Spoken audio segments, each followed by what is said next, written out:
जो लोग डायबिटीज और मोटापे से जो ग्रस्त हैं उनके लिए एक दवा मार्केट में लॉन्च हुई है फिर से ओजेम्पिक। तो ओजेम्पिक जो दवा है वो कितने काम की है, या पहले से दवाएं जो मार्केट में है वो ज्यादा बेहतर है या ये ज्यादा बेहतर है, इस पर बातचीत करने के लिए हमारे साथ हैं डॉक्टर प्रतीक हैं जो कि मेडिसिन में कंसल्टेंट हैं। सर, क्या मैं कहूं कि ओजेम्पिक जो है वो ज्यादा बेहतर कही जाए क्योंकि ये अब आई है, या पहले से जो दवाएं मार्केट में है वो ज्यादा बेहतर? पहले जो दवाई चल रही थी मार्केट में उनकी डेली डोजिंग होती थी, इसकी वंस वीकली डोजिंग है। पहले से डेफिनेटली बेहतर है। सबसे बेहतर है या नहीं है ये अभी भी क्वेश्चन है, लेकिन पहले से बहुत बेहतर है। और जो डायबिटीज से परेशान है, मोटापे से परेशान है, उनके लिए डेफिनेटली फायदेमंद है ये दवाई। ये दवा जो है मोटापे पर किस तरह से काम करती है, अगर मैं उसकी बात करूं तो, कि ये पहले वाली जो दवाइयां जैसे काम करती हैं थी, क्या यही प्रोसेस है कुछ अलग इसमें?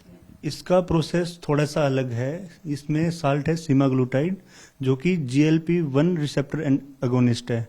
ये बॉडी में नेचुरली भी GLP-1 अगोनिस्ट हार्मोन ये जो है वो बनता है, GLP-1 हार्मोन, तो ये उसी की अगोनिस्ट है। इसका काम रहता है कि एक तो आपके ब्रेन में हंगर सेंटर है उसको सप्रेस करना, जिससे ऑटोमेटिकली भूख कम लगती है। दूसरा, जब पेट में हमारे खाना ये ज़्यादा देर तक खाने को पेट में रखती है तो पेशेंट को ऐसे रहता है कि मेरा पेट अभी भी भरा हुआ है।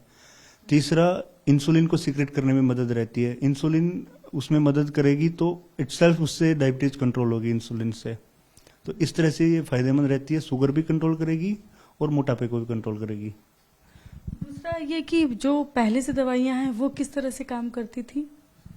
पहले से जो दवाई थी मोस्टली कोई शुगर कंट्रोल कर रही है, कोई केवल मोटापे के लिए है। ये दोनों वाला बेनिफिट था नहीं। और इतनी प्रूवन स्टडीज जो सीमाग्लूटाइड पे या ओजेम्पिक पे हैं उतनी पहले वाली दवाइयों में नहीं थी। इसके इफेक्ट ज़्यादा बेटर हैं और साइड इफेक्ट भी बहुत कम है। साइड इफेक्ट की अगर मैं बात करूं तो केवल GIT साइड इफेक्ट, जैसे बार बार खट्टी डकार आना, पेट में थोड़ी सी गैस टाइप रहना, इस तरह के नॉर्मल GI साइड इफेक्ट हैं जो कि दवाइयों से इजीली मैनेज हो सकते हैं, ना इसके ज़्यादा साइड इफेक्ट हैं। कार्डियोवैस्कुलर बेनिफिट अलग से हैं। पहले कोई दवाई अगर वेट रिडक्शन में काम भी कर रही है तो इतने बेनिफिट नहीं देखे गए थे जो इसके हैं। अच्छा। GLP-1 अगोनिस्ट के। तो क्या सभी एज ग्रुप के लोगों के लिए ये फायदेमंद है या कुछ इसमें भी कुछ बैरियर है? मेनली फायदा इसका एक तो अगर पेशेंट की BMI मोर देन 30 है उसमें फायदा करेगी।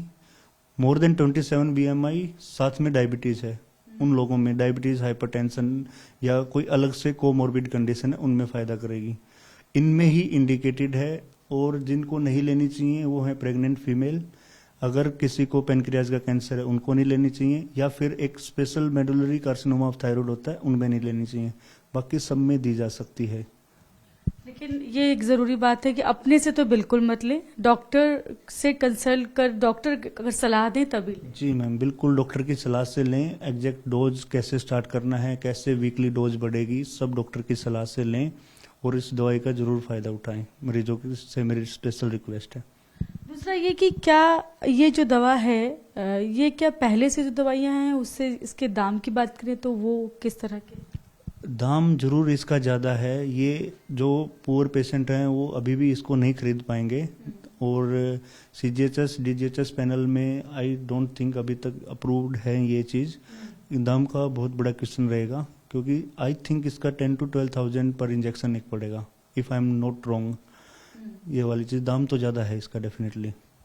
अच्छा, इसको जिस कंपनी ने निकाला है डेनमार्क की नोवा नॉर्डिक्स है, तो वो वही दवा इस तरह की बनाती है और भी कंपनियां इस तरह की दवाइयां बनाती हैं?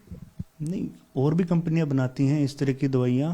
एक ओजेम्पिक जो है इस ब्रांड नेम के अलावा और भी कंपनियों के भी ब्रांड हैं, वो भी बनाती हैं। और एक मोन्जारो नाम से भी आती है, उसमें ट्रिजापिटाइड है। तो बहुत सारी कंपनियां बनाती हैं, इन्होंने अप्रूव करवाया है। अभी देखते हैं कैसे क्या रहेगा आगे, पेशेंट का रिस्पॉन्स कैसा रहता है, कंपनी कितने सस्ते में पेशेंट को अवेलेबल करा पाती है, वो एक देखने वाली बात होगी। Thank you so much doctor. तो ये है डॉक्टर प्रतीक जो कि मेडिसिन में कंसल्टेंट है। उन्होंने बताया कि किस तरह से दवा जो है ओजेम्पिक कैसे काम करेगी और कौन से मरीजों के लिए ज़्यादा फायदेमंद होगी। खासतौर से कहा जा रहा है कि डायबिटिक हैं और उसके साथ साथ मोटापा भी है, तो ऐसे मरीजों के लिए यह दवा ज़्यादा फायदेमंद हो सकती है। बाकी तो बार बार ये भी बता रहे हैं कि इसके साइड इफ़ेक्ट्स कम हैं, लेकिन हो सकता है कि मरीज इसको दवा लेंगे उसके बाद भारत में किस लॉन्च होने के बाद जब प्रयोग में आएगी तब किस तरह से ये असर करेगी वो अभी देखना बाकी है। कैमरा पर्सन राजू के साथ में शालिनी वाजपेयी, TV9 भारतवर्ष, दिल्ली।